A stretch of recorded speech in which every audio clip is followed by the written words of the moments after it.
അമേരിക്കയുടെ വജ്രായുധമായിരുന്ന യുദ്ധവിമാനങ്ങളിലൊന്നായ F-40 ഇന്നുള്ളത് ഇറാന്റെ കൈവശം മാത്രമാണ്. പണ്ട് US തന്നെ ഇറാന് നൽകിയതാണിവ. US-ന്റെ വിമാനവാഹിനി കപ്പലുകളിൽ നിന്നാണ് മുമ്പ് ഇത് പ്രവർത്തിച്ചിരുന്നത്. ഈ ക്രിസ്മസിന് എന്ത് ഗിഫ്റ്റ് ചെയ്യും? മൈജിയിലുണ്ടല്ലോ എല്ലാം.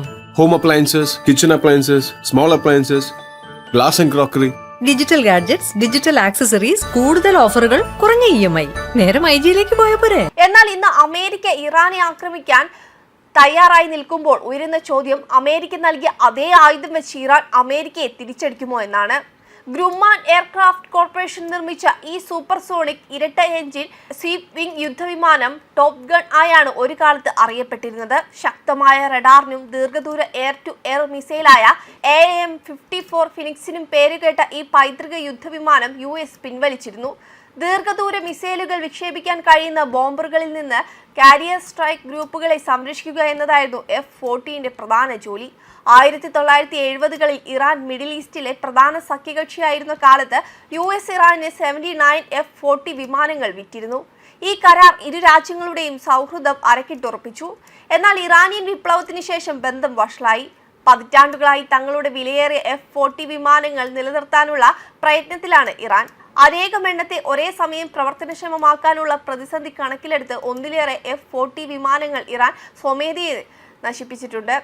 F-40 യുദ്ധവിമാനങ്ങളിലെ ചില ഘടകങ്ങൾ വികസിപ്പിച്ച ഇറാൻ തദ്ദേശീയമായി അവയിൽ ചിലത് നിർമ്മിക്കുകയും ചെയ്തിട്ടുണ്ട്. നിലവിൽ ഇറാന്റെ പക്കൽ എത്ര F-40 യുദ്ധവിമാനങ്ങളാണ് ഉള്ളതെന്ന് വ്യക്തമല്ല. നിലവിൽ ഇറാന്റെ ആയുധപ്പുരയിലുള്ള F-40 യുദ്ധവിമാനങ്ങൾ അവരുടെ മുൻകാല യുദ്ധവിമാനങ്ങളുടെ വെറുമൊരു നിഴൽ മാത്രമാണെന്നും പേർഷ്യൻ ഗൾഫിൽ എത്തുന്ന അമേരിക്കൻ സേനയ്ക്കും അവ ഭീഷണിയല്ലെന്നും വിദഗ്ധർ പറയുന്നുണ്ട്. ധാരാളം യുദ്ധങ്ങളുടെ ഭാഗമായിരുന്നതിന്റെ ചരിത്രവും F-40 1989 ജനുവരി 4 ലിബിയൻ തീരത്തിന് സമീപം USS ജോൺ F കെനഡിയിൽ നിന്ന് പറന്നുയർന്ന 2 F-40നുകൾ 2 MiG-23 യുദ്ധവിമാനങ്ങളെ വെടിവെച്ച് വീഴ്ത്തി.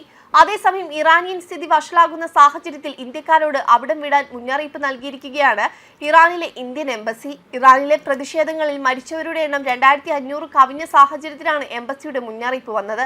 വിദ്യാർത്ഥികൾ, തീർത്ഥാടകർ, വ്യാപാരികൾ, ടൂറിസ്റ്റുകൾ എന്നിവർ ഉൾപ്പെടെ എല്ലാ പൗരന്മാരോടും നിലവിലുള്ള സൗകര്യങ്ങൾ ഉപയോഗിച്ച് വാണിജ്യ വിമാനങ്ങൾ ഉൾപ്പെടെയുള്ള മാർഗങ്ങളിലൂടെ രാജ്യം വിടാനാണ് എംബസി ആവശ്യപ്പെട്ടിരിക്കുന്നത്. ഇറാനിൽ നാൾക്കുനാൾ സ്ഥിതി കൂടുതൽ വഷളാവുകയാണ്. ആഴ്ചകളായി തുടരുന്ന പ്രതിഷേധങ്ങൾക്ക് ശമനമുണ്ടാകുന്നുമില്ല. സ്ഥിതിഗതികൾ കൂടുതൽ വഷളാകുന്ന തരത്തിൽ പ്രതിഷേധക്കാരെ പിന്തുണയ്ക്കുന്ന തരത്തിൽ ചൊവ്വാഴ്ച US പ്രസിഡന്റ് ഡൊണാൾഡ് ട്രംപിന്റെ സന്ദേശവും വന്നിരുന്നു.